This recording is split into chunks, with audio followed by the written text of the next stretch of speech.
are literally shaping the planet. Purpose is the only pathway to a regenerative future. We have a choice to stay with the status quo or to change. What is the point of trying to be just resilient when we can actually innovate?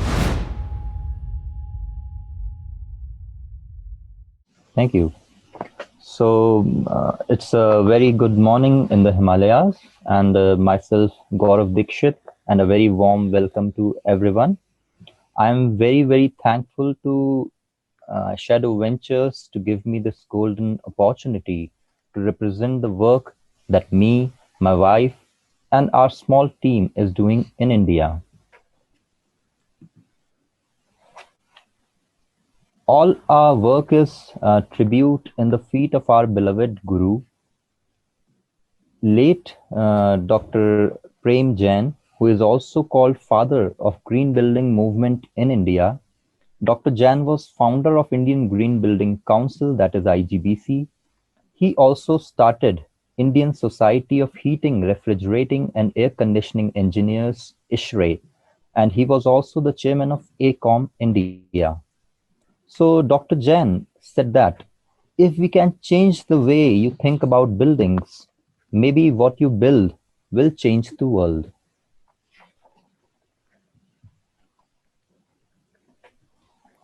I wish to share with you all a beautiful parable from very ancient Hindu text, the Chandogya Upanishad, which dates back to 8th century BC.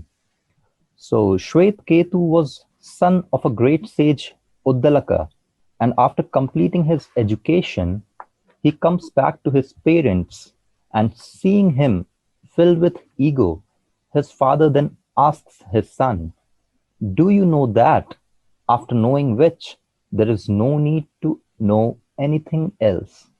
So the son responds, "No." Father tells him to pick up a fallen fruit of a banyan tree and to inquire what is inside the fruit. Son crushes the fruit and tells the father that there are thousands of seeds in it. Father further asks him what is inside the seed, to which the son crushes the tiny seed between his index finger and the thumb and says, "There is nothing inside." The father then tells him, "Inside the seed, in which you see nothing, lies hidden a huge banyan tree just like this. And that tree will give countless fruits with countless seeds, which will keep giving birth to countless gigantic banyan trees. The seed in which you see nothing has the whole universe inside it. That is Atma, my son, and that is you." So this story can give us a glimpse into the future of architecture. What is the information that lies hidden in the seed which gives birth to a specific tree? A tree is also a building. It is home to many birds, animals, reptiles, and insects. The tree is a habitat for them. It protects them, gives them food, gives them fresh oxygen. If we all mindfully look at a tree, it is born from a seed. Whole coding is inside that seed. A seed, when sown to the ground, takes nourishment from the surroundings, breathes the air, gets life from the water, and grows along. It spreads its root networks according to the load-bearing capacity of the soil and also according to the groundwater table. It spreads its foliage according to the sun path. A tree gives back more than what it takes during its lifetime. And even after it's dead, it enhances the surrounding where it lived peacefully once. So, if with the help of science, we can make seeds which can be sown on the ground and left for some time to grow into a mother building, which will not just provide us habitable space, but will also provide us food, water, energy, perhaps clothing, medicines, etc., along with giving oxygen, stopping soil erosion, and recharging the groundwater table. That building will be an intelligent being. It will breathe. It will grow according to the site context. It will not be required to take a bank loan for its construction. Rather, we'll just have to nourish it. That building will not be constructed or demolished, but it will be born and it will die. And even after its death, the plot will again become fertile as if nothing ever happened. So we all grow our food. We all grow our clothing. We all grow our medicines. And we can grow our buildings. So this image is just because I like it. So why this urgent need to grow? So roughly the buildings account for 30% of global carbon emissions, 40% of global energy consumptions, and 50% of global earth crust excavations. We have literally been eating away the Mother Earth, whereas we can nurture it by growing our buildings.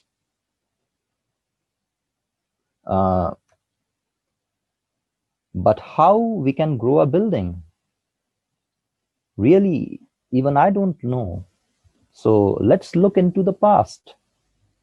In this picture, the Himalayan house in the state of Uttarakhand, where I live, is few hundreds years old and is made using lentil paste as the mortar. The shining floor that you see in the Padmanabhapuram Palace of Tamil Nadu is made using sugarcane juice. And the earliest documented use of hemp in construction has been found by the Archaeological Survey of India in the caves of Ellora. The hemp plaster was done more than 1500 years ago to protect the wall paintings from the silverfish insect. So if we start towards growing a building by initially growing the building material, we can bridge agriculture with construction industry. And we at Gohemp Agroventures are currently working on bioaggregate lime concrete, primarily with hemp, and we are also doing research on more growable and sustainable materials like bamboo, like mushrooms, etc. And currently we are also constructing a small building which could be the first modern building in India made with hemp lime concrete. So I'm very happy to share my team with you all. So this is our small team, and as already introduced about us, Gohemp has been one of the winners in the Potential Future Technologies category by Global Housing Technology Challenge organized by the Government of India. And we are also winners at the Asian Hemp Summit held in Nepal. And our work recently got published in the Building Material Technology Promotion Council as well. So maybe what's next? So there has been a lot of research going on growable materials, and our team will be delving deeper into these after setting up a bioaggregate lime concrete manufacturing unit in Uttarakhand in 2021, which will be utilizing the agro waste into construction. So the image that you see is actually the living root bridges of Meghalaya. And more research have been going on in other parts of the world. So this is a very beautiful structure made by the growable mycelium blocks. And similar furniture is being grown in UK. So there is a lot of potential in India where we have started up, and 70% of the India of 2030 is yet to be built. So I'm very sure that our team will be contributing to a sustainable and greener India of tomorrow. And thank you very much.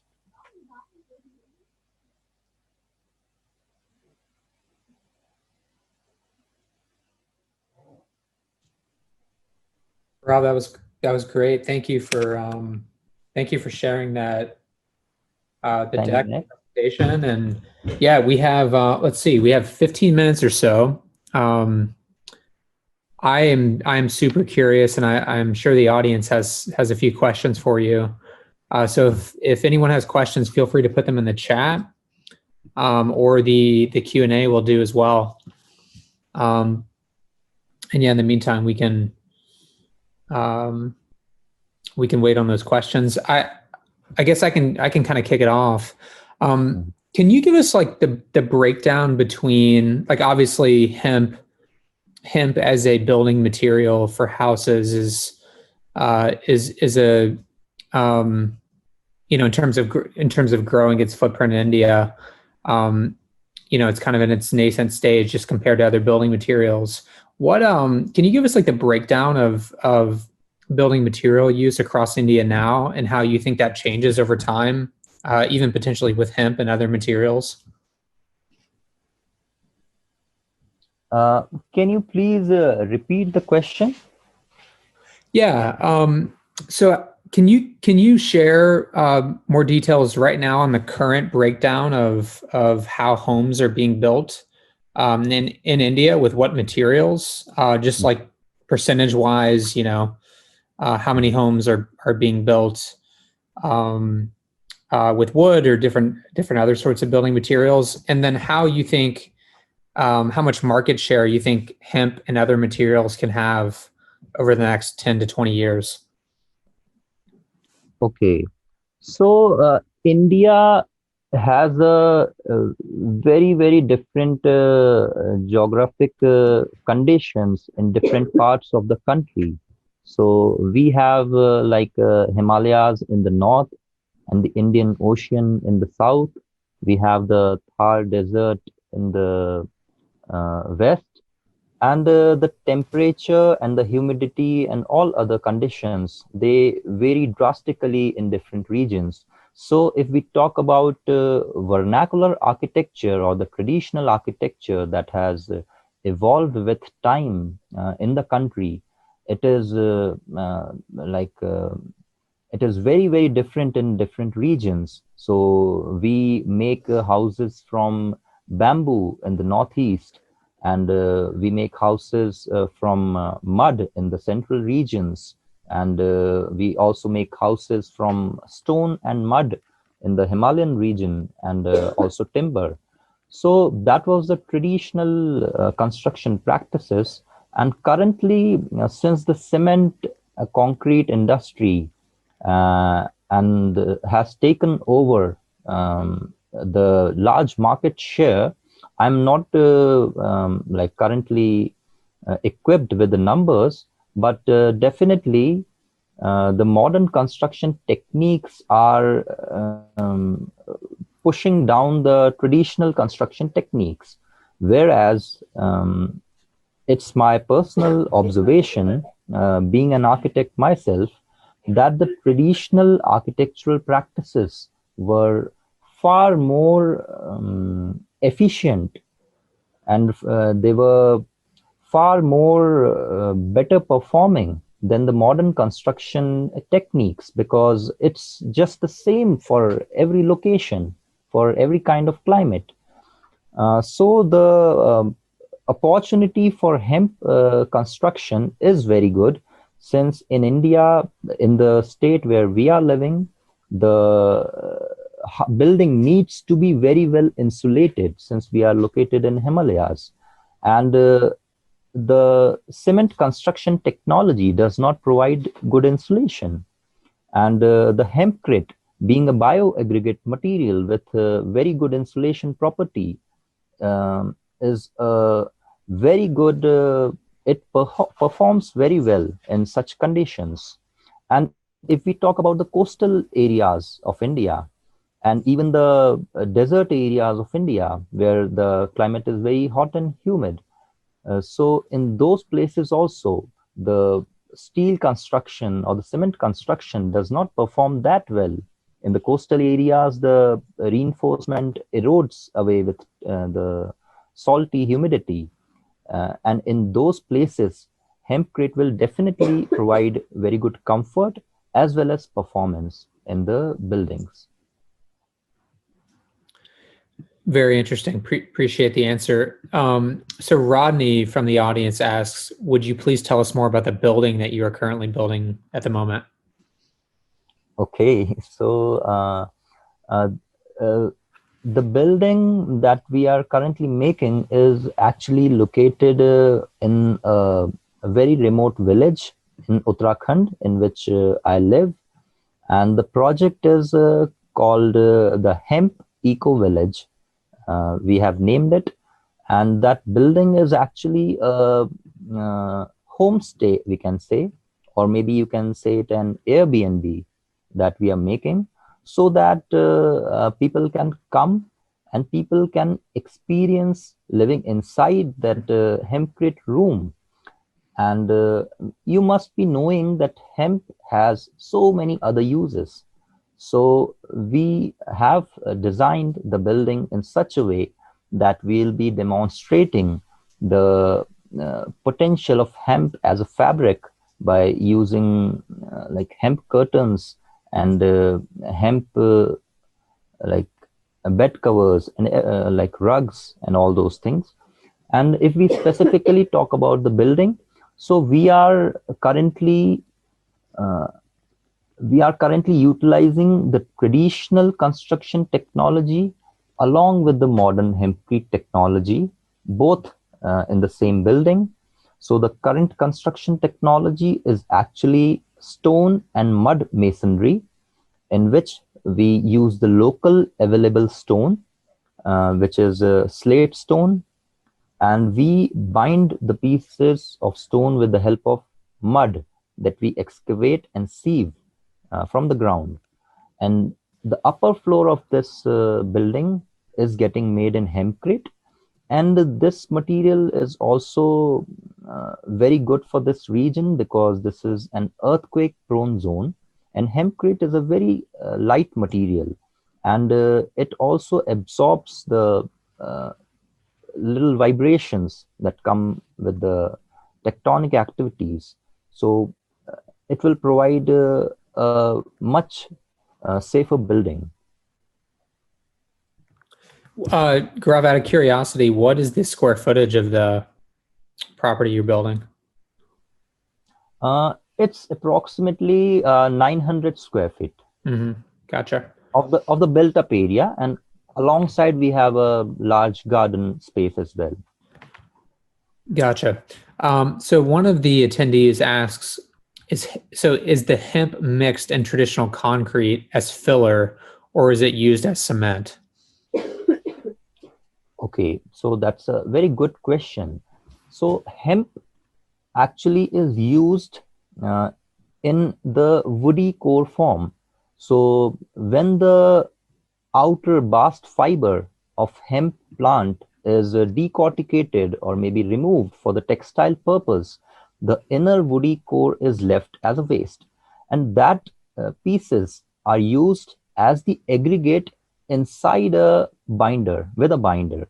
So we are using lime as the binder, and we can also use mud as the binder. We can also use cement as a binder, but it's not preferred. So the hemp plant is actually the aggregate inside the bioaggregate concrete, which can be lime concrete or mud concrete as well. Thank you. So KP asks, so he says, India is a big country. So what is the availability of hemp? Okay, that's also a very good question because it shows the potential of the crop. So hemp has been uh, uh, worshipped in India for thousands of years, and not because of its psychoactive property, but because of its potential to provide food, shelter, clothing, and well-being to the mankind. So in India, hemp grows in every geographical location, from north to south, from east to west. Even in the desert region of Rajasthan, hemp plant grows abundantly. And even in the Himalayas and in the south, near the coastal regions, it grows well. So, to utilize the full potential of the crop, since it's a legalized substance, or maybe controlled substance, I should say, few states in India have started providing license for its cultivation, and we also have a license of its cultivation in Uttarakhand. And even if we talk about the wild growth, which can be procured with the help of certain licenses. So if I talk about the data from Uttarakhand, more than 20,000 acres of wild hemp is growing along the roadsides, in the barren lands, everywhere. So it can be procured using certain licenses, and it can be processed and utilized into the building construction industry. So one last question for you, Gaurav.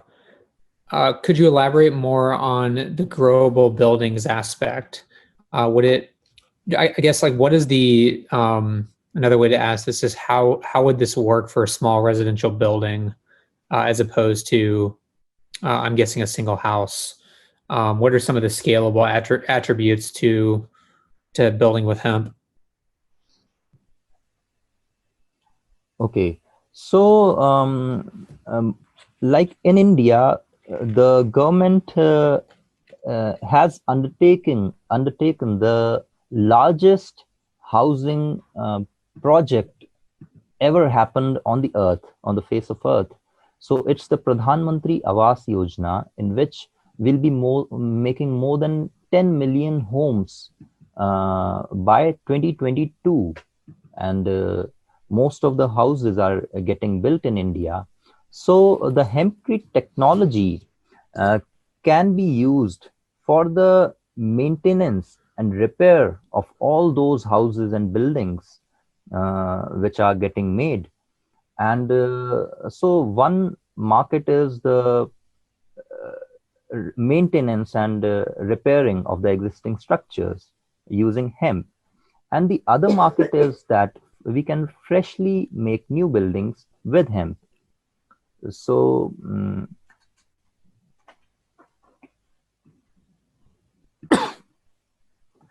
can you please repeat? I lost the question. Sorry. Yeah. So, Scalability. I guess related to the scalability, how do you see, and maybe to break this down more specifically, what is the time frame?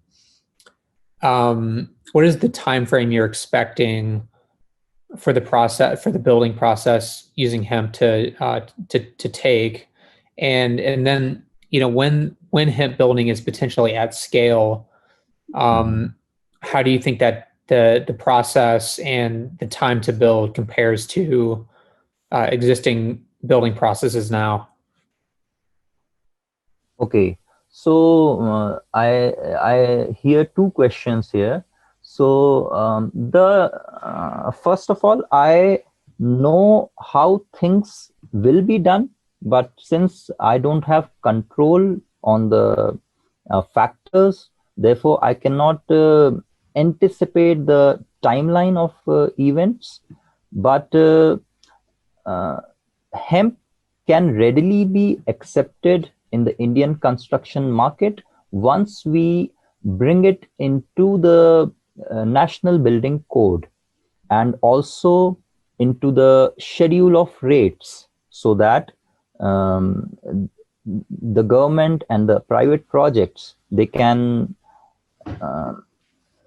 give like contracts for constructing with hemp. And also the second part of your question is that I'm very sorry. I again forgot the second part of your question. Yeah. How long does it take to build a home with hemp versus Yeah. versus just using concrete or other forms? Thank you very much. So in hemp, there are generally like three kinds of construction techniques which we can use. So the most simple and we can say primitive technique which we can use is actually casting monolith walls using hempcrete on the site.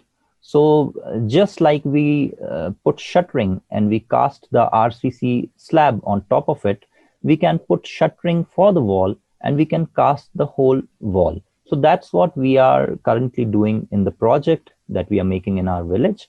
And the second thing, which is actually a faster means of construction and a scalable means of construction, is making modular interlocking blocks.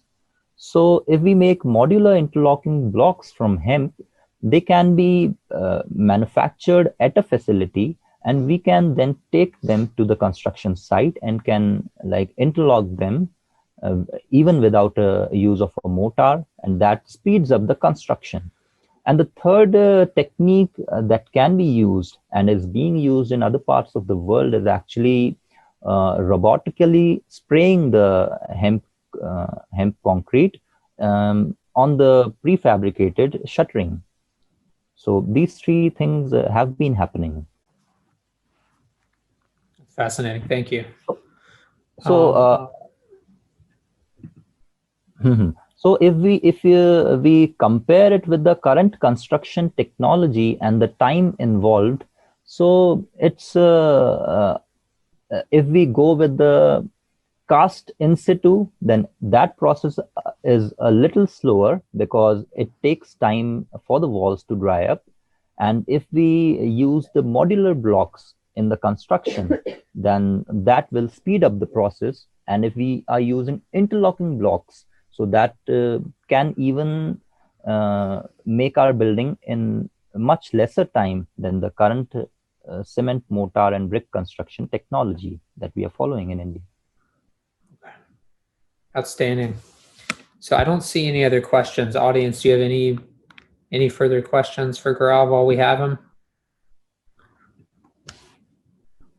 Gaurav, quite a fascinating presentation, and I very much appreciated your approach to weaving in the parables. I thought the history lesson across India's building ecosystem and just understanding how things have changed over time, and even the more traditional structures that you showed in the presentation that were built via plants, more or less, I think is a fascinating thing to talk about. It's often not mentioned.